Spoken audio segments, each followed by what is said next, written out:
Hi friends, ఈ season pro kabaddi అంటే మనకు 2023లో జరిగిన ప్రో కబడ్డీ సీజన్ 10లో తెలుగు టైటన్స్ చాలా నిరాశపరిచింది. ఎప్పట్లానే చివరి స్థానానికి వచ్చేసింది. అండ్ ఈసారి మాత్రం కొత్త కోచ్ క్రిషన్ కుమార్ హూడాని తీసుకున్నారు. సో అతడు వెంటనే చాలా ఎర్లీగా తీసుకున్నారు సీజన్ కంప్లీట్ కాకముందే. కానీ ఇతను ప్లానింగ్ మాత్రం అద్భుతంగా ఉంటుంది. అండ్ చాలామంది అడుగుతున్నారు యాక్చువల్గా ప్రో కబడ్డీ సీజన్ ఎప్పుడు ఉంటుంది ఏంటి అని. అది చూసే ముందైతే వచ్చే సీజన్ కోసం వెయిట్ చేసేవారంతా వీడియోని లైక్ చేయండి అండ్ సబ్స్క్రైబ్ చేసుకోండి. టోటల్ కబడ్డీ అప్డేట్స్ పర్ఫెక్ట్గా ఈ ఛానల్లోనే ఉంటాయి. అండ్ అదేవిధంగా మీరైతే కామెంట్ చేయండి మీ ఫేవరెట్ టీం ఏది అనేది.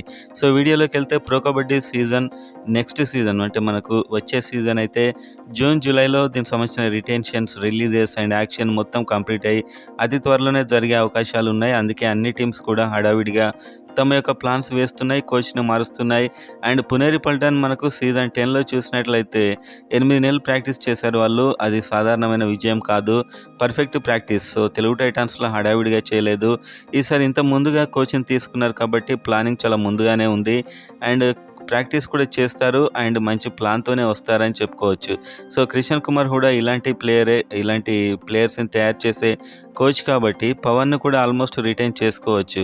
ఎందుకంటే వాళ్ళు ఎఫ్బిఎం కార్డ్స్ చేస్తారు వేరే టీమ్స్ వాళ్ళ ప్లేయర్స్ని. అండ్ కాస్త తక్కువ ధరకు వచ్చినట్లయితే పవన్ని కూడా ఎఫ్బిఎం చేయొచ్చు. అండ్ మొత్తానికైతే గట్టి ప్లానింగ్తోనే వెళ్ళే ఛాన్సెస్ ఉన్నాయి. అండ్ ఇంకా అప్డేట్స్ వచ్చిన వెంటనే నేను మీకు చెప్తూ ఉంటాను ఫ్రెండ్స్.